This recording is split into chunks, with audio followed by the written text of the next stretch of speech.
2022년 4월 3일 주일을 맞이해서 섬기러 오신 그리스도라고 하는 제목의 말씀을 선포합니다. 오늘 우리 읽은 이 마가복음의 구성을 보면 총 16장으로 678절로 되어 있습니다. 원어 성경에 보면 제목이 카타마르콘이라고 하는 제목으로 나옵니다. 마가에 의하여 라는 뜻입니다. 여기에 훗날 사람들이 복음을 붙여서 마가에 의한 복음, 마가복음 이렇게 제목이 붙은 것입니다. 마가복음의 저자는 예수님의 12제자 가운데 마가가 아니고 바울과 바나바가 제1차 선교 여행을 떠날 때에 동참했던 베드로의 제자이며 통역자 역할을 했던 마가라고 일러지고 있습니다. 기록의 연대를 보게 되면 로마 황제 네로가 기독교인들을 심히 탄압하는 시점에 그래서 사복음서 가운데에서 제일 먼저 기록한 복음서라고 일러지고 있습니다. 왜 제일 먼저 기록된 것을 알 수가 있느냐라는 이유를 묻는다 하면 다른 복음서가 마가복음서를 인용한 것이 무려 31절이나 되고 있다는 것입니다. 그렇다면 마가복음은 누구에게 보내진 것이냐?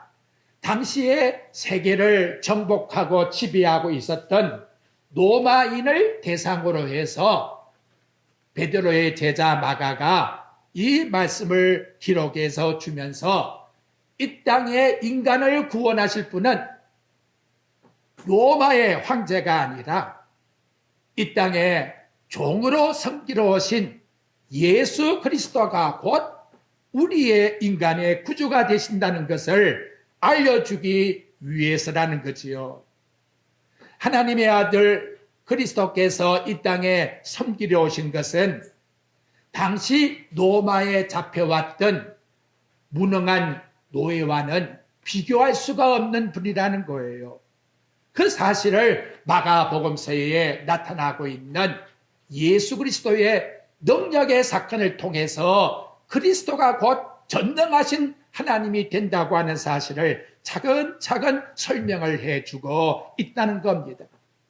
그분의 섬김은 이 땅에 아기로서부터 성장해서 나사렛 동네에서 목수의 아들로 섬겨왔다고 말을 하는가 하면 그 공생애에 만난 첫 번째 사람이 중풍병자를 만났고 중풍병자를 고쳐주었으며 또한 각색 병자들을 고쳐주었고 죽은 자를 살려주었고 바다 위로 걸어오셔서 거센 풍랑으로 어려움을 겪고 있는 제자의 배에 타고 바람과 풍랑을 잔잔하게 단숨에 만드시는 바로 이분이 하나님이시라는 것을 사건 속에서 기록에 보여주고 있습니다.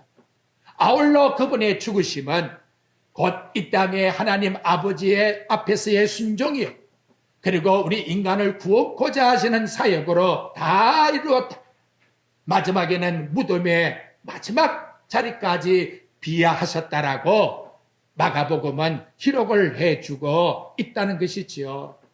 이처럼 여러분 천지를 창조하시고 존귀와 영광을 세시에 받으실 그 하나님이 이 땅에 육신으로 비하셔서 온 생기를 섬기고 그리고 마지막에는 뭔가 남김없이 흙으로 돌아가셨다. 그렇다면 이 땅에 섬기러오신 하늘의 왕 예수 그리스도를 나의 주인으로 모시는 우리 성도들은 어떻게 살아갈 것인가? 예수를 믿는 우리 성도들의 제자의 도가 무엇인가? 하나님의 자녀로 그리스도의 제자라 할 것 같으면 누구를 막론하고 주인 되신 그분이 하나님 아버지 앞에 온전히 섬김의 발자취를 우리에게 본으로 보여주었으니 우리 또한 누구든지 그를 따라가려면 내 자신을 부인하고 오신 그분을 따라 섬기는 것이 이 땅의 참 믿음의 삶의 모습이라는 것을 일러주고 있다는 거지요. 잠깐 여러분 우리 자신을 생각해 봅시다. 죄를 범한 인간치고 남에게 섬김받는 게 좋습니까? 아니면 남을 섬기는 것이 좋습니까? 이 시간도 여러분 남을 섬기라. 저 아이를 섬겨봐. 저 불쌍한 사람 가서 섬겨봐. 라고 말하면 내 본능은 싫어해요. 하지만 섬김을 받는 사람을 가만히 살펴봐요. 섬김을 받는 사람은 세상에 보게 되면 아기들이지요. 어린 아기들은 시간의 구분도 없이 때와 장소도 없이 늘 24시간을 부모가 섬기라고 그렇게 말하지요. 영적으로 말하면 이런 모습은 미성숙자라고 말할 수가 있는 거예요. 그 미성숙자가 누구냐? 고린도전서 13장에 바울이 사랑을 쭉 말씀으로 가르쳐 주면서 이렇게 말씀해요. 우리가 어렸을 때에는 미성숙한 아이들의 상태에 있을 때에는 생각하는 것이 어린아이와 같다가 장성한 사람이 된 다음에는 어린아이를 버려놓으라. 참 오묘하지 않다. 오묘하지요. 그렇다면 성숙한 인격은 무엇일까요? 곧 예수님의 모습을 따라서 남을 섬길 수 있는 사랑의 배려의 희생이 곧 성숙한 인격이라는 것을 보여주고 있다는 것입니다. 그걸 우리 예수님이 뭐라고 말씀했느냐? 여러분 오늘 본문 말씀에 나타나고 있는 45절 말씀에 보십시오. 인자가 온 것은 섬김을 받으려 함이 아니라 도리어 섬기려 하고, 하나님이 이 세상에 나를 보내신 것은 섬김을 받으려 함이 아니라 도리어 남을 섬기기 위해서 이 세상에 보내셨고, 이걸 우리 마음속에 다지셔야 돼요. 근데 섬김을 받고자 하는 것은 어떤 마음이냐? 여기 나타나고 있는 미성숙자가 있는데 그 예를 42절에서 나타내주고 있다는 거지요. 예수께서 불러다가 이르시되 이방인의 집권자들이 그들을 임의로 주관하고 그 고관들이 그들에게 권세를 부리는 줄을 너희가 알지 못하느냐. 정치가 이방인들의 모습은 자신의 권력과 고난의 본래의 목적과 범위를 벗어나서 약한 자에게 고통과 아픔을 주고 추태를 부리는 미성숙한 자라는 것을 그들의 행동에서 보여주고 있지 않느냐. 그래서 문제가 생겼다는 거지요. 그래서 이러한 추태를 너희들은 담지 말라. 이것이 바로 예수님이 일러주는 교훈이라는 거예요. 그런데 이 교훈이 나오기 전에 예수님의 제자들이 추태를 벌였어요. 뭐냐? 여기 본문 말씀의 내용의 35절 말씀에 보면 세베대의 아들 야고보와 요한이 예수님께 나와서 구하는 것이 있지요. 참 하나님께 구하면 다 준다고 하니까 나 이런 것 구해볼 테니까 주십시오. 그래서 37절에 보니까 여짜오되 주의 영광 중에 우리를 하나는 주의 우편에 우의정되게 하시고 하나는 주의 좌편에 좌의정되게 해서 세상의 집권자와 같이 높은 자리에서 세상을 통치하며 다스리며 살아갈 수 있는 그러한 삶이 되게 주옵소서. 이렇게 예수님께 무리한 요구를 하고 있다는 것이에요. 하지만 우리 예수님께서는 바로 이러한 요구에 대해서 뭐라고 말씀해 주고 있느냐. 여러분들이 43절 말씀의 내용에 금방 보았습니다마는 너희 중에는 그렇지 않을지니 이렇게 말씀하고 있다는 거지요. 예수 그리스도를 따르는 제자의 도는 그렇지 않다는 거예요. 우리로 말하면 천국에 들어갈 하나님 나라에 들어갈 천국 백성들은 세상의 집권자와 같은 그런 야욕과 야심을 가지고 남을 짓밟아가면서 살아가는 그런 삶의 형태가 전혀 아니라고 말씀해 주고 있다는 거예요. 그러면 어떻게 사는 것이 제자의 도냐? 그 제자에 대한 내용을 오늘 본문 말씀 43절과 44절에 똑같은 의미를 두 번씩이나 반복해 가면서 일러주고 있다는 거지요.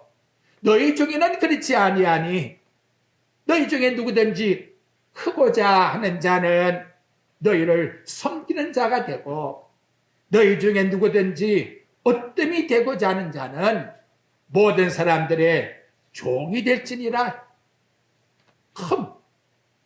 어뜸 모르겠습니다만은 우리 인간의 생각 속에는 그게 목적으로 살아가고 있다는 거지요. 그렇지 않습니까, 여러분? 그런데 예수님은 너희들이 그런 모습으로 하나님께 복을 받으려고 하면 이 땅에 뭐라고요? 섬김, 종이 되라고 말씀하고 있다는 것. 이것이 하나님 나라의 높아짐과 섬김의 법칙이라고 말씀하고 있다는 것. 세상의 집권자들이 말하고 있는 그 법칙과 하나님 나라의 법칙은 완전히 정반대의 모습이라는 걸 우리에게 나타내주고 있다는 거예요. 하나님 나라의 성도의 삶이 남을 위해서 낮아져야 내 자신을 하나님이 높여주는 것이지, 내 자신을 높이고자 하게 되면 하나님은 이 땅 위에 낮아지게 만든다고 말씀하고 있다는 거지요. 여러분, 이것이 뭐냐? 이 세상의 물의 원칙을 우리들에게 보여주는 거예요. 물이 흘러가는 걸 보게 되면 바로 섬김의 원리라는 거지요. 물은 낮은 곳으로 흘러가는 거예요. 어떤 것이 조금이라도 더 낮다면 반드시 흘러가게 되어 있습니다. 그래서 낮은 곳이 자꾸만 쌓이니까 저 태평양 같이 어마어마한 물이 쌓여지게 된다는 거지요. 낮아질수록 풍성한 하나님의 은혜가 넘치는 것이 곧 하나님 나라의 삶의 법칙이라고 말씀하고 있다는 거예요. 섬긴다, 디아코네오라고 하는 단어를 쓰고 있는데, 이 섬긴다고 하는 말은 바로 별로 부담을 안 줄 거예요. 내가 남을 섬긴다, 무슨 부담이 되겠습니까? 그런데 그 섬긴다는 단어를 그 다음 뭐라고 했느냐? 43절에는 섬긴다고 고상한 단어를 썼다가 44절에는 종이 되라고 합니다. 모습이 되라고 합니다. 노예가 되라고 합니다. 어떻습니까, 여러분? 남이 하는 대로 내가 노예가 되라? 벌써 마음속에 화가 나잖아요. 거부 반응이 마음속에서 나오고 있다는 거지요. 왜 이런 요구를 했을까요?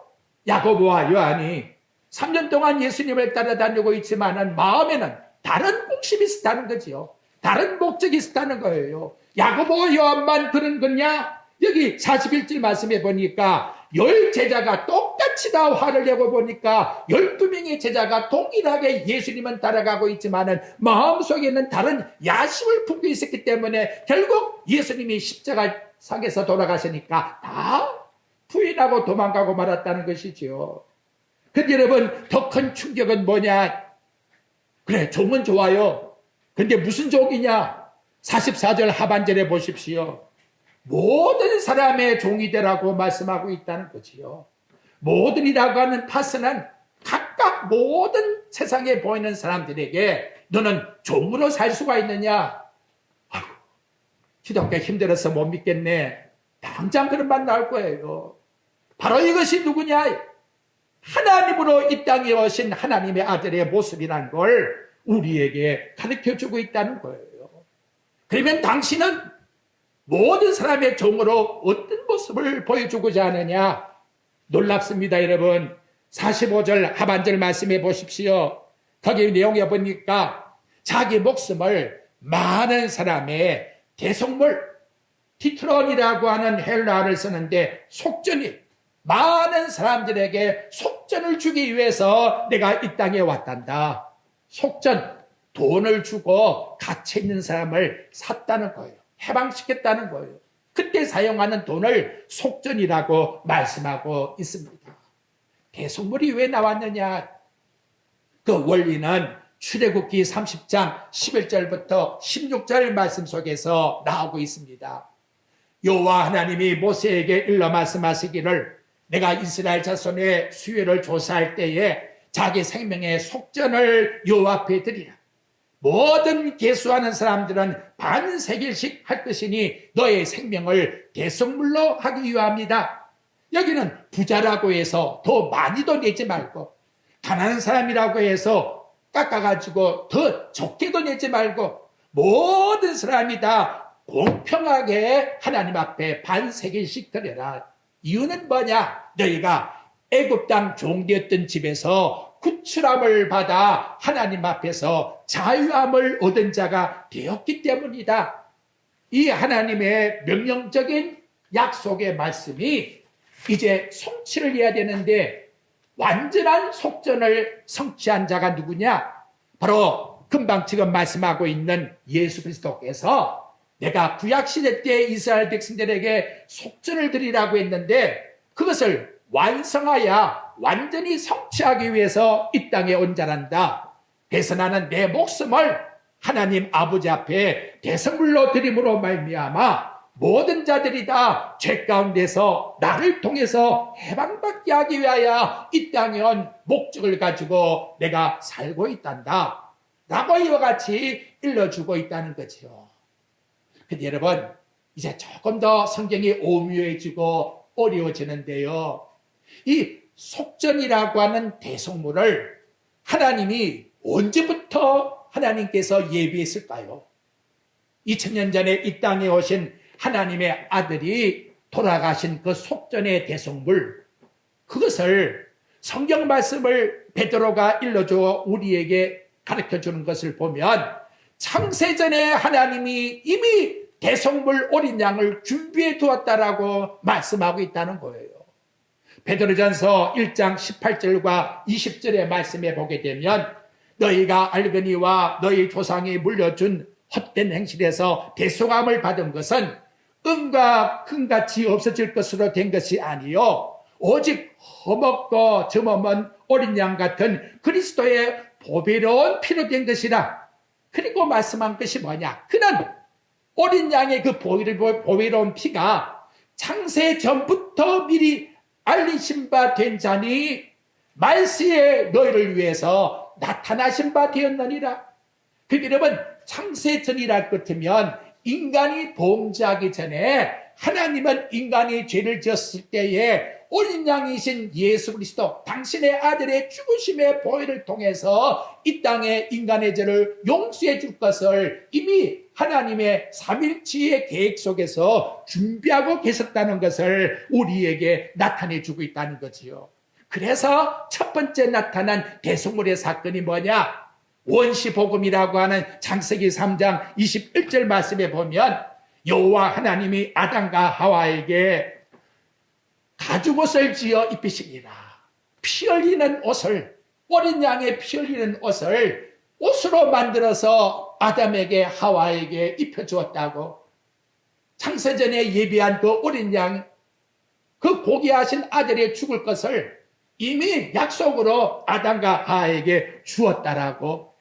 여자의 후손에서 이 죽을 자가 태어날 것이라고 이렇게 일러주었고, 바로 그 대속물의 본체가 되신 분이 이 땅에 오셔서 모든 사람들에게 인재가 온 것은 그만 참 사람이 된 것은, 하나님이 인간으로 오셔 참 사람이 된 것은 이 땅의 모든 사람들에게 바로 약속한 그 대속물을 성취하기 위해서 오신 것이라고 우리에게 일러주고 있다는 거예요.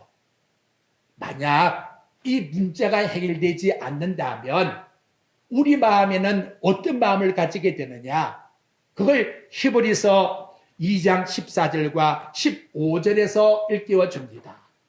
자녀들은 혈과 육에 속했음에 그가 또한 같은 모양으로 혈과 육으로 지내신 것은 죽음을 통하여 죽음의 세력 곧 마귀를 멸하시고자 하며 또 죽기를 무서워하 한평생에 종론하고 있는 모든 자들을 놓아주려 함이라고 말씀하고 있다는 거예요.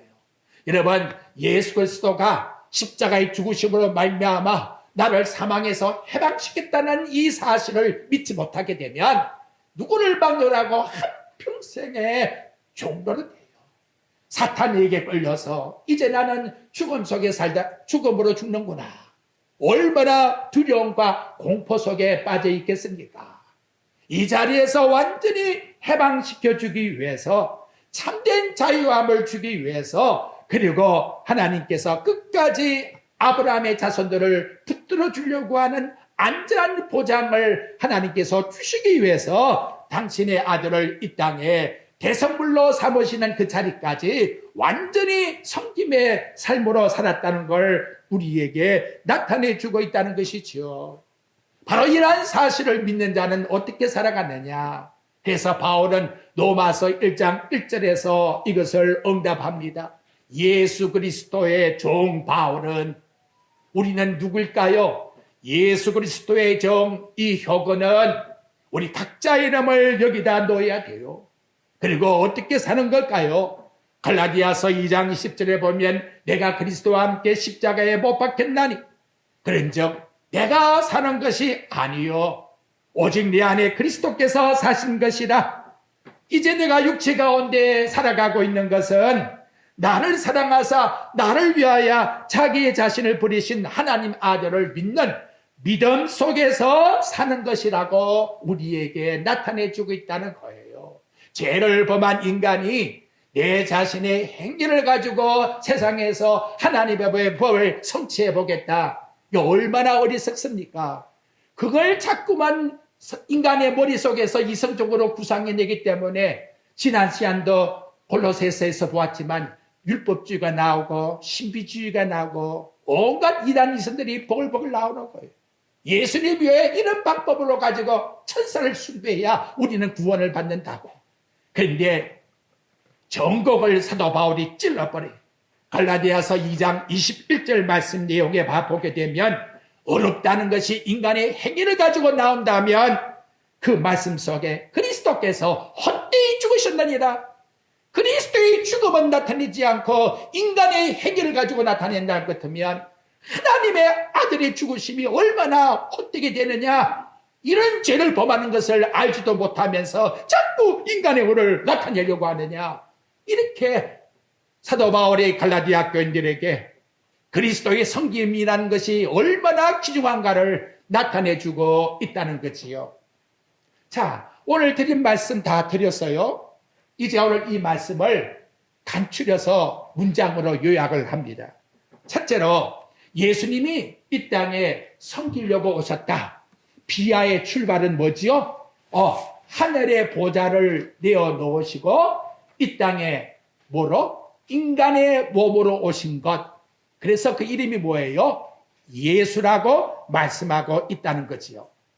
그래서 바울이 그것을 빌립보 2장 5절부터 7절에 우리 읽은 교동물에 나와요.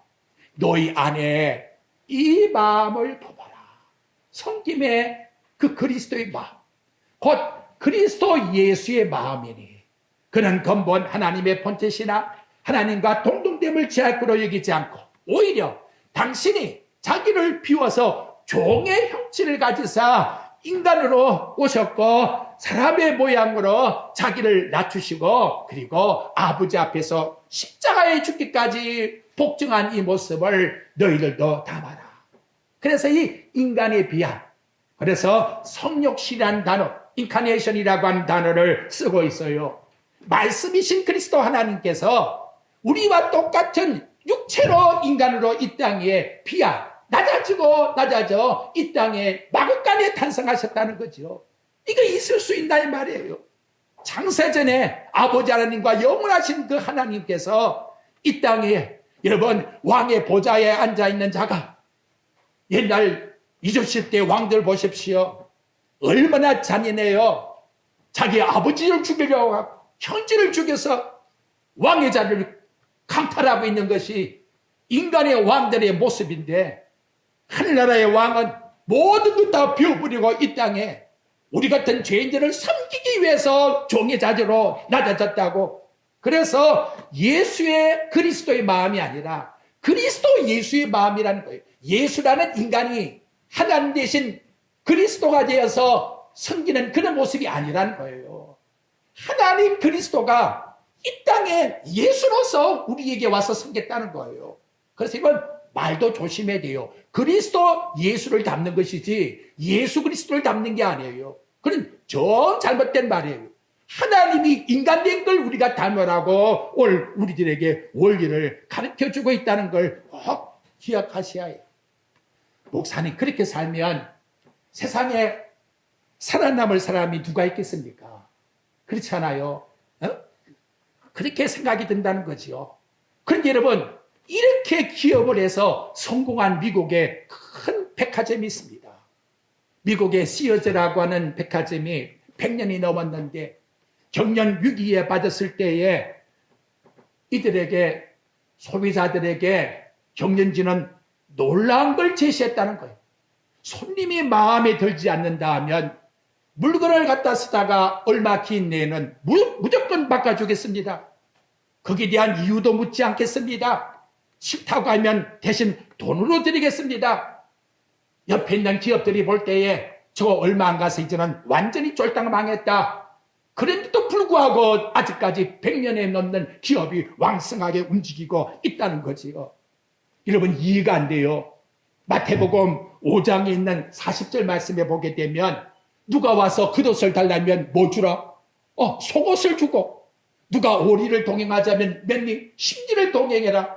이래가지고 세상에 어떻게 살아? 쫄딱 망하는 것이지 어떻게 살아? 그런데 놀랍게도 이렇게 하라는 분이 누구냐? 바로 누가? 인간을 만드시고 인간의 모든 걸 섭리하시고 흥망성쇠를 주관하시는 그분이 한다는 거예요. 그거 하나님이 한번 보겠다는 거예요. 내가 그렇게 했으니 너희들 그렇게 할 수 있니? 하나님이 그런 자를 망하게 만들까요? 참 오묘하지 않습니까? 그래서 그리스도를 내 마음에 모시고 사는 자만이 바로 은혜로 이러한 모습을 드러낼 수가 있다는 것을 믿으시기를 바랍니다.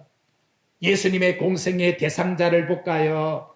자신을 비우시고 이 땅에 종으로 섬기러 왔는데 그는 이렇게 누가복음 15장에서 말해요. 100마리 가운데 한 마리 양을 잊어버렸다고 하자. 찾도록 찾아 얼마나 기쁜지 어깨에 메고 집으로 와서 양 한 마리 값보다도 온 동네 사람을 다 불러들여가지고 잔치를 베푸는 것이 내 마음이다. 그렇다면 여러분 섬김이라고 하는 단어 속에는 뭐가 나오고 있습니까? 여기 내용에 보니까 찾도록 찾아 희생이 없이는 섬김이 나올 수가 없어요. 인내가 없이는 섬김이 나올 수가 없다.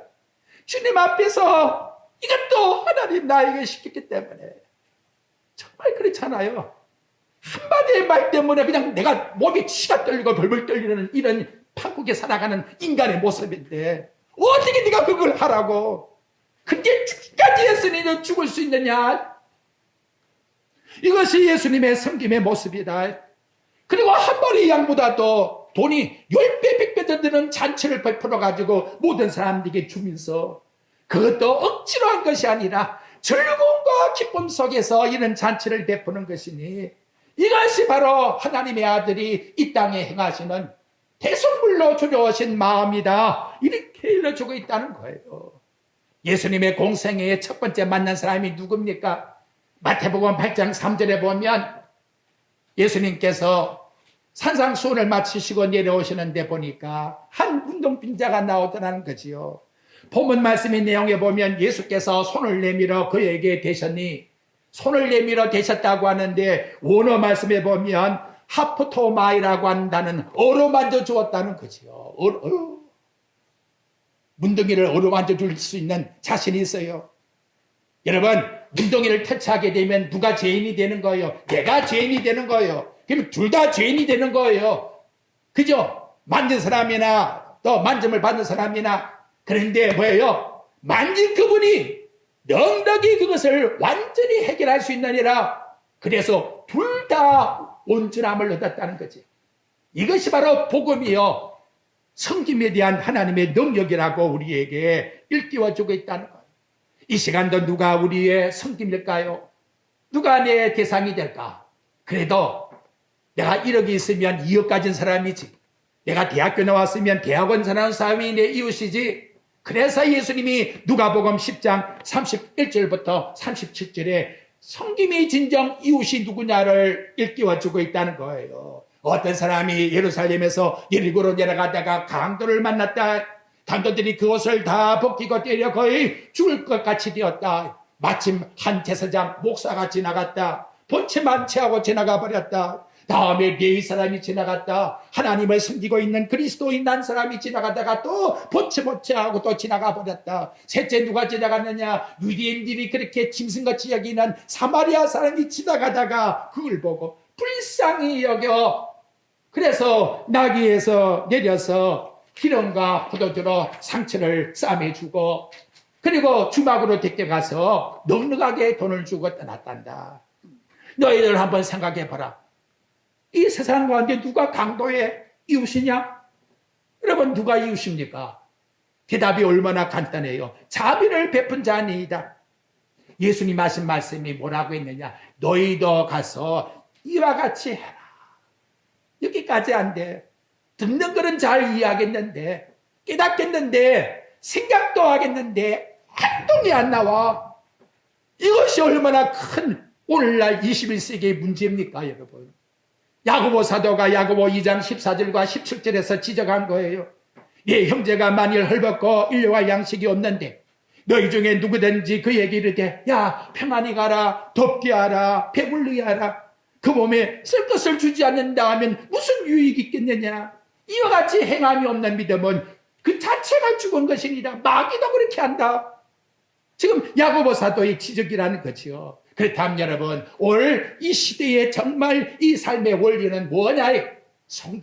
섬김이라는 것은 뭐냐? 그래 남은 나한테 섬겨야 돼 그 말이 아니라 섬김이라는 것은 서로 갈라디아서 5장 13절에 보니까 서로 섬기라 그래요. 서로 보듬어 주어라. 참 성경에 보면 서로가 너무나 많이 나와요. 서로 격려하라. 서로 덕을 세워라. 서로 자비를 베풀라. 서로 복종해라. 서로 사랑해라. 서로 대접해라. 서로 용서해라. 서로 위로해라. 서로 기도해 주어라. 그래서 여러분 바울 서신에 보게 되면 제일 많이 나오는 단어가 예수 그리스도 안에서 두 번째 나오는 단어가 뭐냐? 서로 베풀어 주라. 서로 이것 하면 우리 신앙의 믿음 생활은 끝나는 거예요. 교회의 직분자를 왜 하나님이 세우셨지요? 에베소 4장 12절 말씀의 내용에 보니까 성도를 온전케 하고 봉사일을 하고 온된 교회를 세우기 위해서 섬김을 받는 대접이 아니라 섬기기 위해서 너희들에게 직분을 주었다. 그렇다면 섬김의 마지막 최종적 절정이 뭡니까? 예수 그리스도의 십자가의 죽으심이라는 거지요. 그런 섬김을 받으러 옴이 아니라 섬기러 왔는데 십자가상에서 그 사랑의 극치를 섬김의 극치를 보여주었다는 거예요. 자기를 죽이라고 아우성치는 유대인들을 향해서 못을 가지고 십자가에 못을 박는 노마 병전을 향해서 아버지여 저들이 알지 못하니 저들의 죄를 용서해 주옵소서. 용서해 주옵소서. 어떻게 하나님 아들 무지하신 분이 이렇게 죽어야만 한답니까? 왜 이렇게 죽어야 한답니까? 바로 인간의 법한 죄악 때문에 네가 가지고 있는 이 소욕 때문에 예수를 믿는다 하면서라도 내 마음에 나오고 있는 그 소욕, 인간이 높아지고자 하는 그 야욕, 더 치워야겠다는 욕심, 아직도 죽지 못하기 때문에 이걸 단번에 완전히 해결하지 않고서는 누구도 천국에 들어갈 수 없기 때문에 아들이 다 이루었노라. 참으로 인간의 힘으로 되는 게 아니에요. 이제는 어떻게 해야 될까요? 그리스도 예수 안에서 고린도전서 15장 31절 말씀같이 우리 바울이 한 말씀 같이 한번 봉독해 봅시다. 날마다 나는 죽노라. 여러분 이것이 영의 사람이에요. 이것이 진정 영의 사람이라는 거예요. 영의 사람이라는 것은 무슨 신비를 드린다고 천국 갔다 온 사람이 영의 사람이 아니에요. 영의 사람이라는 것은 내 자신을 말씀 앞에 굴복시켜서 내 자신이 믿음 속에 살아갈 수 있어 예수를 그리스도라 고백하는 그 사람이 영의 사람인 거예요. 이보다 더 뛰어난 영권이 어디 있습니까 여러분? 내 자신을 내가 죽인다는 것이 함부로 되는 겁니까? 목사의 성공이 무엇입니까? 인간의 하나님 앞에서의 진정한 모습의 성공이 무엇입니까? 죄인된 내가 예수 그리스도를 믿고 하나님 앞에서 예수 그리스도가 아니면 나는 구원받을 수가 없습니다라고 하는 고백을 드리는 그 모습이 진정한 영의 사람이요, 바로 구원받은 강도와 같이 너 오늘 나와 함께 낙원에 있으리라 인정받을 수 있는 사람이 된다는 것이지요. 이렇게 하면 하나님이 어떤 복을 준다고 했느냐? 짧게 아버지가 그를 지극히 높여준다는 거예요. 빌립보 2장 8절과 9절 말씀의 내용이에요. 나 이렇게 한 결론이 어떻게 될 거 염려하지 맙시다. 중요한 것은 내가 예수 그리스도의 모습을 따라만 가면 책임은 누가 지느냐? 바로 하나님께서 당신의 아들을 지극히 높인 같이 우리를 높여주신다고 일깨워주고 있는 거예요. 두 번째로 이렇게 섬기는 자가 누구냐? 이렇게 섬기는 자에게 예수님은 함께 계시는 정거라고 말해요.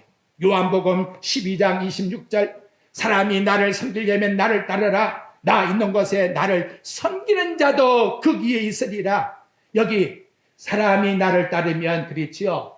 여기 나타나고 있는 사람의 티스란 말은 누구든지, 그 말, 누구든지 예수님처럼 섬김을 가지고 살아가게 되면 그 자에게 예수님이 함께 하신다는 거예요. 40일 금식했기 때문에 그래서 예수님이 함께 하신다, 그런 논리가 아니에요. 나를처럼 섬기는 그 자에게 내가 그 자와 함께 주고 아버지가 그 자를 위해서 귀중히 여기시라 보배같이 여기겠다고 말씀해주고 있다는 것이지요. 얼마나 감사합니까? 그리고 이 자가 바로 복받은 자다. 우리는 복이라 그러면 자꾸 세상에 눈에 보이는 것을 가지고 평가를 하려고 합니다만, 요한복음 13장 17절에 보니까 이것을 알고 행하면 복이 있노라. 우리 알고 행합시다. 이 땅에 내가 남을 섬길 때에도 약자가 되어서 불행하게 처박혀가지고는 내가 섬긴다 하지 말고, 내가 강자요, 더 높은 자리에 있고 더 아는 자리에 있고 더 부유 속에 있지만 예수 그리스도를 믿는 믿음이기 때문에, 그래서 나는 하나님 앞에서 그 뜻을 알고서 섬긴다. 그런데 여러분, 여기 참 놀라운 것은 알고 행한다고 하지요. 행한다는 말이 뭐냐? 지난 시간에 일러드린 포에마예요. 포에마. 하나님이 천지를 창조하신 그 창작물의 생활 속에서 보존하시고 통치하시고 다스리시는 한 동력자로서 이를 섬기게 만든다는 거예요. 그러니까 뜻을 모르고 하는 것과 아는 것은 완전히 다른 거예요. 우리가 주님을 섬긴다고 하는 그 섬김의 자체는 하나님이 본래 인간을 창조할 때에 선한 일을 하기 위해서 포에마라고 하는 하나님의 그 놀라운 창자의 역사에 나와 여러분을 함께 거기에 동참시켜서 보살펴주고 다스리시고 또 보호해주는 그런 역할의 청지기로 나와 여러분을 삼아주시겠다고 이와 같이 약속하고 계신다는 거예요. 다음, 예수 그리스도를 섬기게 되면 마음이 어떠하냐? 제가 그러지요. 마음에 기쁨이 없으면 가지고 있는 돈 1,000원짜리라도 저 길거리에서 기어다니는 사람에게 한번 주고 오거라고. 돌았으면 달라요. 마음에 기쁨이 생기는 거예요. 그 원리를 뭐라고 했느냐? 요한복음 16장 21절과 22절에서 해산에 하는 여자의 원리를 일러주고 있어요. 여자가 해산하게 되면 그때는 근심해서 고통 가운데 아이를 낳아요. 얼마나 괴롭고 힘들겠어요. 그런데 아이를 낳은 다음에는 아이를 낳을 때의 고통과 아픔은 싹 다 사라져 버린다는 거예요. 자식을 낳은 여인들은 다 할 겁니다. 이게 하나님이 창조했으니까 왜 모르겠어요. 공통점이에요. 마음에 뭐가 생겼느냐? 자식이 태어났다고 하는 그 기쁨은 이루 말할 수가 없다는 거예요. 마음속에서 기쁨이 벅차오른다는 거예요. 이와 똑같다고 말해요. 남을 섬길 때에는 내가 희생되네, 어렵네, 힘드네, 마치 무거운 십자가같이 여겨질지 모르지만 그것이 이루어진 다음에 주님을 위해서 했다는 마음이 성령께서 내 마음에 감동을 줄 때에는, 내 마음속에 부닥치는 감동 속에는 위로가 오는 것이요, 마음속에 소망이 오는 것이요, 참된 안식이 오는 것이요, 천국의 기업을 바라보고 오히려 이 땅에서 더 우리 주를 위하여 선한 일을 무엇을 할까 하고 고민하는 마음을 가지게 된다는 거예요. 한 사람은 알 겁니다. 결론, 믿음으로 섬긴 자에게 하나님이 칭찬해 주겠다. 마태복음 25장 22절에 말합니다. 2달란트, 5달란트 받은 종 차이가 있지만 남겼을 때에는 똑같이 하나님께서 상급을 줘요.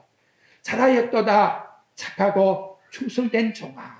잘하였도다 인정하죠. 인정. 자, 하나님이 인정해 주는 것은 작은 일 했다고 해서 인정을 못 받는 게 아니에요. 단돈 1,000원짜리라도 냉수한 것이라도 주를 위해서 하게 되면 인정을 받는 거예요. 그리고 하신 말씀이 뭐냐? 충성된 종아. 충성이라는 것은 주인이 보든 안 보든 어디 쓰든지 똑같은 그런 마음을 가지고 죽겠다는 거지요. 지난주에 우리 했지요. 골로새서 3장 23절 무슨 일을 하든지 어떻게 하면 죽게 하듯이 하면 주께서 상급을 베풀어 주시겠다고 우리에게 약속하지 않습니까? 자, 이 한 시간도 우리를 죄 가운데서 지옥에서 사망에서 구원하기 위하여 하나님은 이 땅에서 물 한 방울 피 한 방울 아끼지 않고 이제 다음 주간 고난 주간이 시작됩니다마는 십자가상에서 완전히 우리를 위해서 희생제물 대속물이 되셨어요. 그래서 우리는 하나님의 자녀로 공짜로 구원을 받게 되었고 그분을 따라가는 예수님의 제자의 삶으로 살아가는 복을 누렸다는 거지요. 이러한 은총을 정말로 여긴다 할 것 같으면 여생에 나와 여러분 섬김의 자세로 살아갑시다. 예수님께서 섬기라고 좋은 본을 우리에게 끼쳤다. 베드로전서 2장 21절에서 말씀하면서 그 자취를 따라오게 하기 위해서 이와 같이 행하셨다고 말씀합니다. 섬김의 왕, 구원의 주, 그분이 행하신 그 발자취를 여생에 온전한 마음으로 따라가서 마지막 주님 앞에 잘했다 칭찬받을 수 있는 나와 여러분의 섬김의 삶이 꼭 되시기를 주의 이름으로 축원드립니다.